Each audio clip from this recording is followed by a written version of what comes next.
1986 की वो flop film जिसे मनहूस मानते थे लोग, बनने में लगे 24 साल, 2 सुपरस्टार डायरेक्टर को गंवानी पड़ी जान। बॉलीवुड फिल्मों के बनने के किस्से हैं जिनको आज सुनते हैं तो वो हैरान कर देते हैं। आज उस फिल्म के बारे में बताते हैं जिसको बनाने में 1-2 नहीं पूरे 24 साल लगे और ये बॉलीवुड की मनहूस फिल्म साबित हुई। कौन सी है ये फिल्म और कौन थे वो सुपरस्टार और हिट डायरेक्टर जिनकी मौत फिल्म के मेकिंग के दौरान हुई, चलिए बताते हैं। बॉलीवुड में कई फिल्में ऐसी रही हैं जिनका सफर पर्दे तक पहुंचने में ही सालों बीत गया, लेकिन 1986 में रिलीज हुई एक फिल्म का किस्सा सबसे अलग और डरावना माना जाता है। इस फिल्म को बनाने में 2-4 साल नहीं बल्कि पूरे 24 साल लग गए थे और जब यह आखिरकार सिनेमाघरों में आई तो इसे फ्लॉप करार दिया गया। लेकिन असली सनसनी तब मची जब लोग इसे मनहूस फिल्म कहने लगे। वजह थी इसके साथ जुड़ी दुखद घटनाएं। शूटिंग के दौरान और उसके बाद इस फिल्म से जुड़े 2 बड़े सुपरस्टार्स ने अपनी जान गंवा दी, जिससे दर्शकों और फिल्म इंडस्ट्री में अजीब सा खौफ फैल गया। इतना ही नहीं, डायरेक्टर की भी मौत हो गई थी।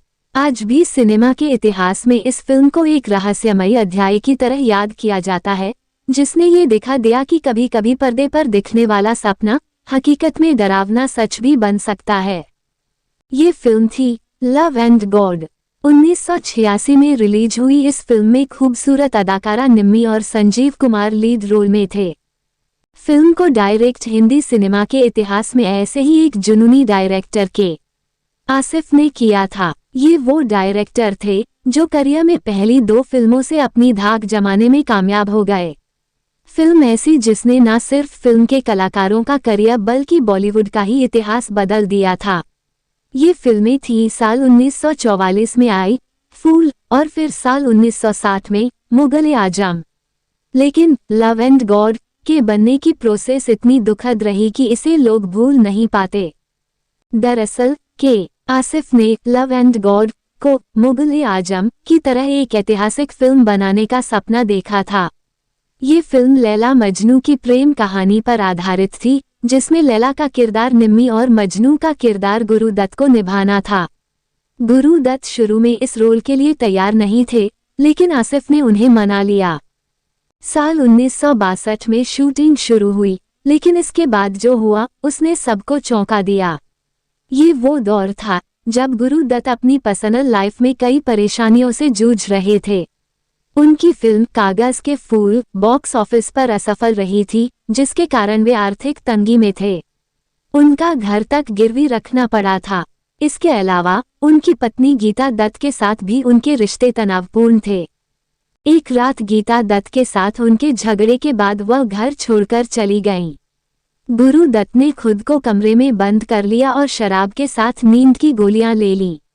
अगली सुबह उनकी मौत की खबर ने सबको हिलाकर रख दिया। इसके साथ ही फिल्म की शूटिंग रुक गई। गुरुदत्त की मौत के बाद आसिफ ने संजीव कुमार को मजनू के रोल के लिए चुना। कुछ समय बाद शूटिंग दोबारा शुरू हुई, लेकिन फिल्म की किस्मत में कुछ और ही था। 1971 में संजीव कुमार कुछ समय के लिए मुंबई छोड़कर एक दूसरे प्रोजेक्ट में बिजी हो गए। जब वे लौटे तो आसिफ उनसे मिलने पहुंचे। बातचीत के दौरान अचानक आसिफ को सांस लेने में तकलीफ हुई और संजीव की बाहों में ही उनकी मौत हो गई। ये घटना संजीव के लिए बड़ा झटका थी और फिल्म एक बार फिर अधर में लटक गई। आसिफ की मौत के बाद संजीव कुमार ने फिल्म को पूरा करने की जिम्मेदारी ली। उन्होंने कई प्रोड्यूसर्स और यहां तक कि दिलीप कुमार से भी मदद मांगी, लेकिन कोई आगे नहीं आया। आखिरकार प्रोड्यूसर केसी बोकेडिया ने फिल्म को फंड करने का फैसला किया। शूटिंग दोबारा शुरू हुई, लेकिन तभी संजीव कुमार की हार्ट अटैक से मौत हो गई। इन हादसों ने फिल्म को मनहूस और शापित का टैग दे दिया। 24 साल के लंबे इंतजार के बाद लव एंड गॉड 1986 में रिलीज हुई। केसी बोकेडिया ने फिल्म के बचे हिस्से की शूटिंग बॉडी डबल की मदद से पूरी की। फिल्म रिलीज हुई लेकिन दर्शकों को बिल्कुल भी लुभा नहीं सकी और महाफ्लॉप साबित होने साथ बॉलीवुड की मनहूस फिल्म साबित हुई।